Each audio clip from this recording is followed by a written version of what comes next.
इस क्वेश्चन में क्या पूछा गया है, a solution of -1 chloro 1 phenyl ethane in toluene racemises slowly in the presence of a small amount of antimony chloride यानी कि SbCl5 due to the formation of.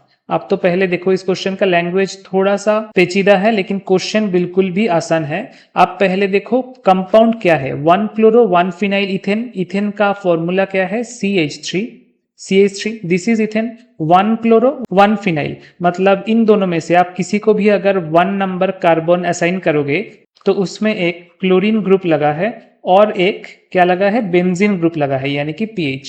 तो 1 क्लोरो 1 फिनाइल इथेन का स्ट्रक्चर कैसा होगा, यहाँ पे बस एक हाइड्रोजन है, साथ में एक क्लोरीन लगा हुआ है और उसी कार्बन में एक फिनाइल ग्रुप लगा हुआ है यानी कि बेंजीन रिंग। अब इसके साथ आपको टोलुइन मीडियम में रिएक्शन करवाना है एंटीमनी क्लोराइड का। इसके बारे में आपको एक इंपॉर्टेंट चीज मैं बता देता हूं। अगर कोई क्वेश्चन में, कोई MCQ में आपसे पूछा जाए कि स्ट्रॉन्गेस्ट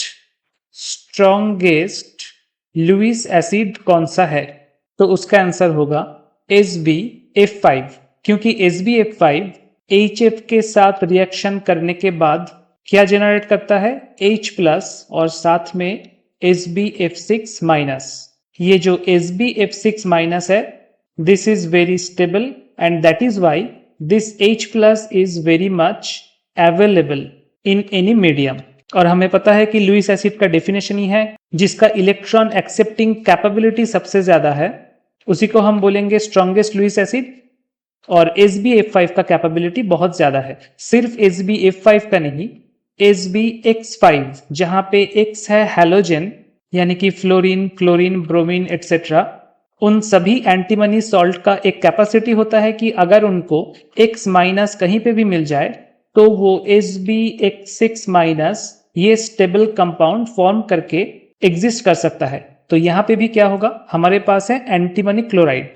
अब आप रिएक्शन में वापस आइए, हमारे पास है एंटीमनी क्लोराइड SbCl5, ये क्या करेगा, इस कंपाउंड से एक क्लोरीन को स्नैच करेगा and it will form SbCl6-। तो बाकी क्या बचा हमारे पास, बाकी बचा CH3, CH+ और यहाँ पे PH ग्रुप यानी कि फिनाइल ग्रुप।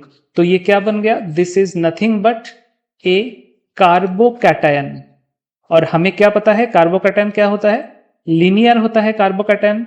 तो अभी इसके पास दो तरीके का पॉसिबिलिटीज होगा, अगर SbCl6- से वापस रिएक्शन करवाया जाए कि Cl- कहां पे अटैक करेगा as a nucleophile, Cl- CH+ को दोनों तरफ से अटैक कर सकता है and that is called 50-50 probability. 50% आपका प्लस एनंशियोमर फॉर्म हो सकता है और 50% आपका माइनस एनंशियोमर फॉर्म हो सकता है। और जब 50-50 प्रोबेबिलिटी होता है दो तरीके का एनंशियोमर फॉर्म होने का, तब हम उसको बोलते हैं रेसिमाइजेशन। और यही क्वेश्चन पे पूछा गया है कि आपके पास जो इनिशियल प्रोडक्ट था दैट वाज माइनस एनंशियोमर, लेकिन SbCl5 से रिएक्ट करवाने के बाद आपके पास क्या आ गया, एक रेसिमिक मिक्सचर आ गया।